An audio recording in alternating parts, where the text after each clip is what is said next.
Tallulah's treasures, that he rarely read it, and so he missed the posts where Winnie complained about some of the trivial but irritating details of their domestic life, sometimes even going so far as to suggest that she'd be happier if she could just stay home and write, with Frederick close by for comfort.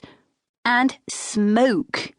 Yes, Des disapproved of his wife's sneaky cigarette habit, but she felt that nicotine helped her connect her thoughts sometimes.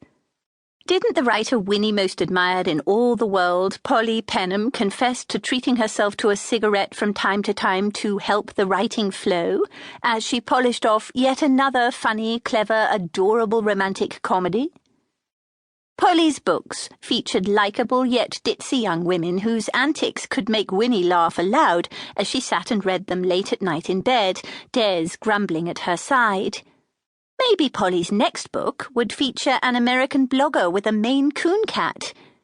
Winnie could but hope.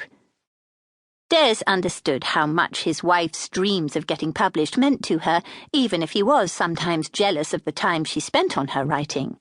If he was honest with himself, not with her, that would have been a mistake. He had just never thought it would come to anything. Now it seemed that her efforts had been validated. He came and stood behind her, one hand on her shoulder, and read the email that was open on her screen. To Winnie@TallulahsTreasures.com from Morgana at morganablakely.co.uk. Subject: Winning writer in our online competition. Dear Winnie, thank you for submitting a romantic scene to our online competition. Entries came flooding in from around the world and the standard was very high. We're delighted to tell you that our judging panel, which included the organising committee of the RWGB conference and the award-winning writer Polly Penham, thought your contribution was outstanding. You have been chosen as one of the winning writers in our competition. Congratulations, Winnie.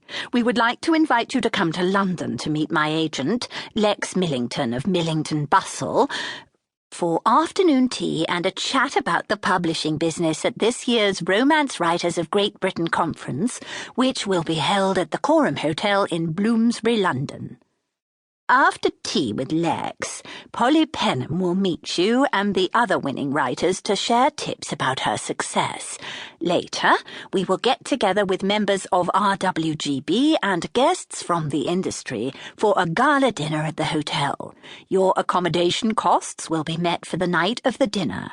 Please let me know if you are able to attend, and once again, congratulations. Morgana. Des noted that the email promised very little other than chats with various people. Even the airfare wasn't included, from what he could see, but for Winnie this was to be the start of everything. She was overcome with happiness. Des bent and hugged his wife. He could feel her trembling as he put his arms around her. Whatever happened, even if this was to be another disappointment shared with readers on the Tallulah's Treasures blog, Des was determined that they would celebrate. He went to look in the kitchen to see if they had any white wine he could chill in the fridge. Maybe they could invite some friends over for barbecue tonight. Winnie pulled the cuff of her sweater down past her right wrist and over the heel of her hand, and wiped her eyes with it. She took a couple of calming, slightly shuddery breaths. Then she began to compose an email accepting the invitation to go to London. She thought it was the beginning of everything. Des, out in the kitchen, a pack of lamb chops held to his nose to try to detect whether the meat was still fresh enough to serve to guests, was not so sure. He thought he might try to take a few moments later on to downgrade her expectations, even knowing that it might make her angry with him if he tackled the subject with all the tactlessness of a long-married husband who cares too much to lie to his wife. It did make her angry. Unfortunately, though he would later wish for it over and over, Winnie would not live to hear Des say to her, "I told you so." Carrie Pugh was getting her roots done at home in Cardiff, South Wales, in the United Kingdom.